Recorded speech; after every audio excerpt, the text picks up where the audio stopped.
നമസ്കാരം. ഗൾഫ് മേഖലയിലെ പ്രധാന ബിസിനസ് വിശേഷങ്ങളുടെ അവലോകനവുമായി ദ ബസിന്റെ മറ്റൊരു എപ്പിസോഡിലേക്ക് എല്ലാവർക്കും സ്വാഗതം. കേരള ക്രിക്കറ്റ് ടൂർണമെന്റിന്റെ 10ാമത് എഡിഷൻ അജ്മാനിൽ വെച്ച് നടന്നു. TKM എഞ്ചിനീയറിംഗ് കോളേജാണ് ഫൈനലിൽ വിജയികളായത്. കേരള ക്രിക്കറ്റ് ടൂർണമെന്റിന്റെ വിശേഷങ്ങളാണ് ദ ബസിൽ ഇനി.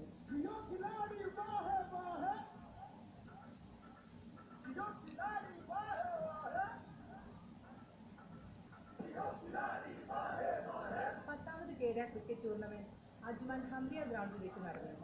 കേരളത്തിലെ 9 എഞ്ചിനീയറിംഗ് കോളേജുകൾ പങ്കെടുത്ത ടൂർണമെന്റിന്റെ സെമി ഫൈനലിൽ NSS engineering college Palakkad Thiruvananthapuram engineering കോളേജിനെ 2 വിക്കറ്റിന് പരാജയപ്പെടുത്തുകയും TKM എഞ്ചിനീയറിംഗ് കോളേജ് കൊല്ലം 7 വിക്കറ്റിന് തൃശൂർ എഞ്ചിനീയറിംഗ് കോളേജിനെ പരാജയപ്പെടുത്തുകയും ചെയ്തു.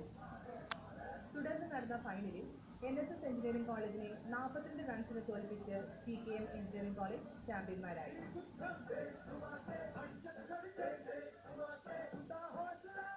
ഇന്ത്യ ക്ലബിൽ വെച്ച് നടന്ന സമ്മാനദാന ചടങ്ങിൽ Kerala president Mathew Chavalan, Kerala secretary Aneesh Samad, Kerala treasurer Binu George, Kerala vice president Claudis Peter, Kerala joint secretary Jyothi, Kerala joint treasurer Shami, tournament convener Deepu AS എന്നിവർ പങ്കെടുത്തു. ടൂർണമെന്റിലെ പ്ലെയർ ഓഫ് ദി സീരീസായി ട്രിവാൻഡ്രം എഞ്ചിനീയറിംഗ് കോളേജിലെ ബിജു അലി ആസിഫിനെയും, മികച്ച ബോളറായി TKM കോളേജിലെ അൻസാർ അബ്ദുൽ സലാമിനെയും, മികച്ച ബാറ്റ്സ്മാനായി ട്രിവാൻഡ്രം എഞ്ചിനീയറിംഗ് കോളേജിലെ ബിജു അലി ആസിഫിനെയും തിരഞ്ഞെടുത്തു. TKM എഞ്ചിനീയറിംഗ് കോളേജിലെ ഷഹീർ ബഷീറിനെ ഫൈനലിലെ താരമായി തിരഞ്ഞെടുത്തു.